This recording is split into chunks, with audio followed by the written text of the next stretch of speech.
تو یہ ذکر حسین ہے. اس ذکر حسین کو عام کرنے کے لیے کوشش کیا کریں. ذکر حسین کو عام کرنے کے لیے دن رات کوشش کریں, کیونکہ اس ذکر حسین کو مٹانے کے لیے پہلے بھی کوششیں کی گئی تھی. آج اس سے زیادہ کوششیں کی جا رہی ہیں کہ کسی طرح سے ذکر حسین مٹ جائے. لیکن اللہ تعالیٰ جس نور کو قائم رکھنا چاہے, اللہ تعالیٰ جس نور کو باقی رکھنا چاہے تو اسے تو کوئی مٹا ہی نہیں سکتا. حسین جیسا نور, حسین جیسے نور کو کون مٹا سکے گا؟ یہ جس حسین کا جھولا جھلاتے ہوئے جبرائیل, جس حسین کو پانی دیتے ہوئے جبرائیل جیسے ملائکہ نظر آتے ہیں, اور جس حسین کے ساتھ کھیلنے کے لیے فرشتے آتے ہیں. توجہ ہے نا. ایک مرتبہ ایک روایت ہے کہ رسول اللہ صلی اللہ علیہ وآلہ وسلم سیدہ فاطمہ الزہرا درود پر محمد امیر المومنین علیہ السلام بیٹھے ہوئے تھے, اور امام حسن مجتبی, امام حسین بچے تھے, چھوٹے تھے. یہ تینوں ہستیاں دیکھ رہی تھی, اور حسنین کریمین کھیل رہے تھے. کھیل ان کا کیا تھا؟ آپس میں کشتی لڑ رہے تھے. روایت میں ملتا ہے کہ اسی دوران رسول اللہ جب یہ کشتی لڑ رہے تھے تو رسول اللہ بار بار امام حسن مجتبی کی حوصلہ افزائی کر رہے تھے, بڑے نواسے کی حوصلہ ہی کر رہے تھے.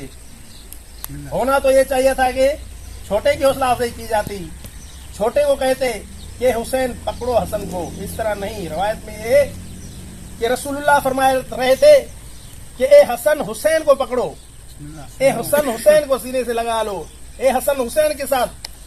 تو اس طرح حسن کی حوصلہ افزائی فرما رہے تھے.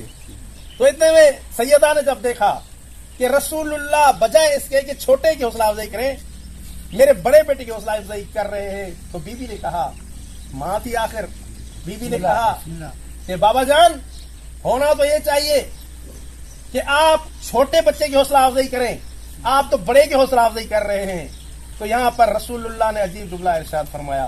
رسول اللہ نے فرمایا, اے میری بیٹی زہرا, اے میری لخت جگر زہرا, میں بڑے نواسے کی اس لیے حوصلہ افزائی کر رہا ہوں کیونکہ دوسری طرف سے امام حسین کی حوصلہ افزائی حضرت جبرائیل کر رہے ہیں. جبرائیل جیسا فرشتہ بھی یہاں پہ موجود ہے جو حسین کی حوصلہ افزائی کر رہا ہے. میں کہہ رہا ہوں اے حسن حسین کو پکڑو, تو دوسری طرف سے آواز آتی ہے اے حسین حسن کو پکڑو. وہ جبرائیل جو امام حسن مجتبی امام حسین کے ساتھ آتے ہیں اور آ کر کھیلتے ہیں, ایسی ہستیاں ہیں یہ ہستیاں. بس ایک روایت کیا ائمہ اہل بیت علیہ السلام نے ذکر حسین کو عام کرنے کی بڑی کوشش کی, زندگی وقف کر دی, زندگی ختم ہو گئی, لیکن ہمیشہ ہر وقت ائمہ اہل بیت کوشش کرتے رہے کہ ذکر حسین قائم رہے, مجلس حسین قائم رہے, مجلس حسین ختم نہ ہو. روایت میں ایک دن راوی کہتا ہے کہ میں امام کی خدمت میں حاضر ہوا, مولا امام صادق آل محمد کی خدمت میں آیا. جیسے ہی امام کی خدمت میں پہنچا تو کیا دیکھتا ہوں کہ امام شاروں پتار رو رہے ہیں, آنسو بہا رہے ہیں. میں نے امام خدمت میں عرض کیا, مولا خدا آپ کو نہ رلائے, خدا آپ کو تکلیف نہ دے, آپ کو کیا تکلیف ہو گئی, آپ اتنا رو رہے ہیں. تو امام نے فرمایا, اے میرے صحابی, کیا تجھے معلوم نہیں کہ آج کون سا دن ہے؟ کیا تجھے معلوم نہیں میرے صحابی ہو کر کہ آج کون سا دن ہے؟ تو صحابی نے کہا کہ مولا کون سا دن ہے؟ تو امام علیہ السلام نے فرمایا, آج وہ دن ہے کہ جس دن نواسہ رسول حسین ابن علی کو شہید کیا گیا تھا. آج وہ دن ہے کہ جس دن رسول خدا کے نواسے کو بے دردی کے ساتھ کربلا کی سرزمین پر بھوکا پیاسا شہید کیا گیا. اور پھر روایت میں ملتا ہے کہ ایک مرتبہ راوی کہتا ہے کہ میں نے امام سے پوچھا, مولا آج کے دن روزہ رکھنا کیسا ہے, کیا ہم 10 محرم کے دن روزہ رکھ سکتے ہیں؟ تو امام علیہ السلام نے فرمایا, نہیں, روزہ نہیں, فاقہ. 10 محرم کے دن تم روزہ نہیں رکھ سکتے, فاقہ کر سکتے ہو.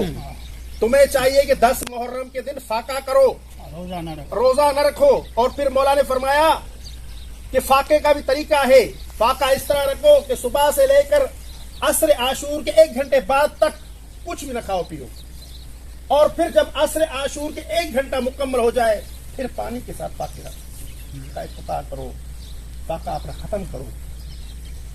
تو یہ سیرت رہی ہے ائمہ اہل بیت کی. ائمہ اہل بیت دنیا کو بتاتے تھے